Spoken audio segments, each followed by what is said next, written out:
Friends, welcome back to my channel. तो आज के इस वीडियो में हम लोग समझने वाले हैं सोडा लाइम के बारे में, यानी सोडा लाइम कैनिस्टर के बारे में। एक एक करके हमने सारे टॉपिक को कवर कर रखा है। कुछ टॉपिक बाकी हैं जिसमें हमारा बाकी वाला टॉपिक में सोडा लाइम कैनिस्टर भी एक टॉपिक है, तो इसे पढ़ना भी बहुत जरूरी है क्योंकि इससे अगर क्वेश्चन आ गया तो आप तो ऐसे ही लोल बन जाएंगे, क्योंकि इससे ये जो पॉइंट है लास्ट वाला वो पिछले ईयर के क्वेश्चन पेपर में आ रखा है। मैं वही टॉपिक को भी डिस्कस कर रही हूँ जो कि पहले के क्वेश्चन पेपर में आ रखा है। तो जो जो टॉपिक अभी मैं डिस्कस कर रही हूँ उसे अच्छे से नोट कर लीजिए और याद करते चलिए। तो चलिए अब इस टॉपिक को समझते हैं। तो सोडा लाइम कैनिस्टर क्या है?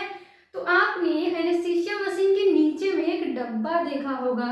वो जो जार है उसमें रहता है सोडा लाइम ग्रेन्यूल्स, यानी सोडा लाइम जो होता है व्हाइट कलर का होता है दाने दाने की तरह, तो वो जो है हमारा सोडा लाइम होता है। उसके बारे में जाने तो सोडा लाइम का काम क्या होता है।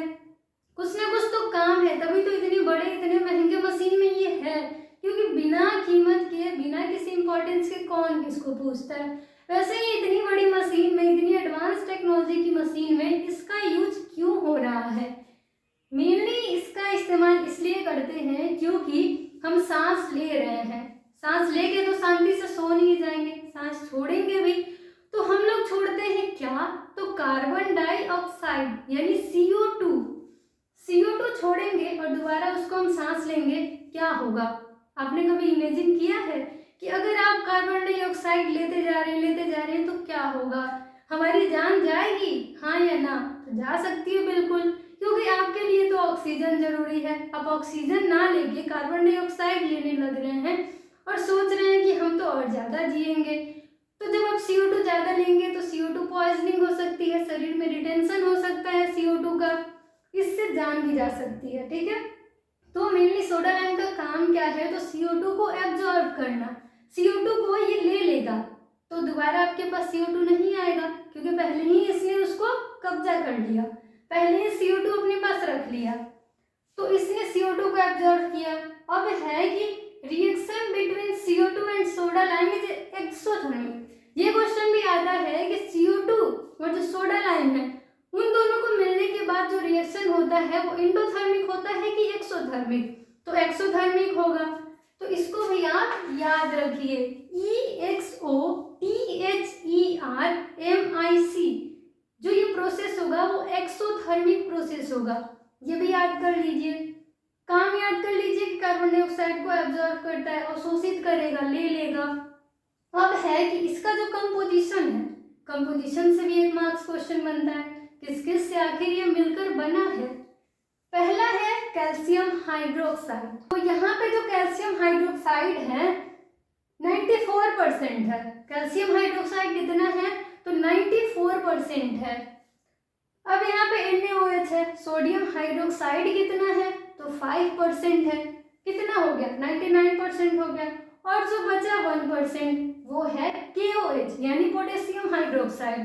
Calcium hydroxide 94%, potassium hydroxide 1%, sodium hydroxide 5%। इस तरीके से ये 100% पूरा हो गया। ठीक है, इसमें होता है सिलिका। सिलिका क्या करेगा? सिलिका का काम है कि ये जो छोटे छोटे दाने हैं उस पे डस्ट नहीं जमने देगा, इस पे जो डस्ट आएंगे उसको जमने नहीं देगा, तो ये प्रिवेंट करता है डस्ट फॉर्मेशन को। सिलिका का काम है डस्ट फॉर्मेशन को रोकना। दूसरा काम है कि ये जो ग्रेन्यूल्स होते हैं छोटे छोटे दाने, उसको ये हार्ड बनाता है, कठोर बनाता है। 2 पॉइंट याद रखिए कि calcium hydroxide, sodium hydroxide, potassium hydroxide के साथ सिलिका भी उसमें होता है, यानी सिलिका भी अपना रोल प्ले करता है। वो इसको हार्ड बना देगा और इस पे कचड़े नहीं जमने देंगे, यानी डस्ट फॉर्मेशन नहीं होने देगा, जो धूल मिट्टी है वो सब नहीं जमने देगा। नेक्स्ट है कि इसका साइज कितना होता है? तो इसका जो साइज है वो मेस में देखें तो 4 से 8 मेस होगा। ये यहाँ पे यूनिट लिखा हुआ है 4 से 8 मेस या फिर 3 से 6 mm होगा। साइज कितना होगा सोडा लाइम ग्रेन्यूल्स का? तो 3 से 6 mm या फिर 4 से 8 मेस, 4 से 8 मेस या 3 से 6 mm, जो दोनों में से जो याद हो याद कर लीजिए। नेक्स्ट है आपका ये क्वेश्चन जो कि बहुत ज्यादा भी आई है, बहुत क्वेश्चन। अब आप सोच रहे हैं कि इतने इंपॉर्टेंट क्वेश्चन को आप कोने में क्यों धकेल दिए, तो मेरे लिए जगह नहीं था बोर्ड पे, इसीलिए मैंने इसे कोने में धकेल दिया ताकि मेरे माइंड में भी रहे कि मुझे ये आप लोग को बताना है। मेनली है कि 100 ग्राम सोडा लाइम ग्रेन्यूल्स जो है वो कितना कार्बन डाइऑक्साइड एब्जॉर्ब करता है, तो कितना करता है, तो 24 से 26 लीटर कार्बन डाइऑक्साइड को जो सोडा लाइम है वो एब्जॉर्ब करेगा। तो 100 ग्राम सोडा लाइम 24 से 26 लीटर कार्बन डाइऑक्साइड को एब्जॉर्ब करता है। 24 से 26 लीटर माइंड में सेट कर लीजिए। साइज 4 से 8 मेस या फिर 3 से 6 mm। कंपोजिशन हो गया। इसमें एक और चीज है कि इसका कलर इंडिकेटर क्या है। तो मेनली इंडिया में क्या है कि जब ये फ्रेश होता है, ताजा ताजा है, तो वाइट होगा। कैसा, तो सफेद कलर का यानी वाइट होगा। जैसे ही इसका यूज हो गया, CO2 इसमें आके भर गया, CO2 एब्जॉर्ब करने के बाद सोडा लाइम का कलर बैगनी कलर का हो जाएगा, यानी कि पर्पल कलर, यानी इथाइल वॉयलेट भी आप कह सकते हैं। तो इथाइल वॉयलेट इसमें इंडिकेटर है।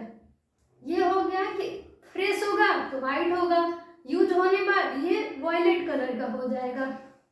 तो इस तरीके से हर एक पॉइंट इसमें इंपॉर्टेंट है। अगर पूछ दिया कि सोडा लाइम का काम क्या है, CO2 एब्जॉर्ब करना, रिएक्शन कैसा होता है CO2 और सोडा लाइम के बीच, तो होता है एक्सोथर्मिक। कंपोजिशन क्या है, तो CaOH जो है कैल्शियम हाइड्रोक्साइड जो है 94%, sodium hydroxide 5%, potassium hydroxide 1%, silica भी होता है, H2 भी होता है, ये सभी थोड़े थोड़े अमाउंट में होते हैं। सिलिका का काम है डस्ट फॉर्मेशन यानी धूल मिट्टी को जमने से बचाए रखेगा, सोडा लाइम को उसको हार्ड बनाएगा। अब आपका है कि साइज कितना होता है, तो 4 से 8 मेस या फिर 3 से 6 mm। अब आता है कि 100 ग्राम जो ये हमारा सोडा लाइम है वो कितना CO2 एब्जॉर्ब किया, तो 24 से 26 लीटर CO2 को एब्जॉर्ब करेगा। तो ये किसका क्विक रिवीजन भी हो गया। आप इसको हो सके तो फोटो ले लीजिए या फिर अच्छे से नोट कर लीजिएगा, सारे पॉइंट्स इसमें इंपॉर्टेंट है। तो इस तरीके से चलिए वीडियो को एंड करते हैं। Thank you for watching my video. I hope आप लोग को इससे हेल्प मिलती होगी, और कहीं कंफ्यूजन हो, कोई डाउट हो तो कमेंट सेक्शन में बेझिझक आप कमेंट कर सकते हैं। किसी टॉपिक पे अगर आपको वीडियो चाहिए तो आप कमेंट कर सकते हैं। तो thank you, bye, take care. Channel पे नए हैं तो अभी चैनल को सब्सक्राइब कर लीजिए, बेल आइकन को प्रेस कर दीजिए ताकि आपको सारी लेटेस्ट वीडियो की अपडेट्स मिलती रहें। ज़्यादा से ज़्यादा शेयर कर दीजिए, लाइक कर दीजिए, इससे आपका कुछ बिगड़ेगा नहीं, दूसरे को हेल्प मिलेगा और मुझे भी मोटिवेशन मिलेगा। तो बाय, टेक केयर, मिलते हैं नेक्स्ट वीडियो में।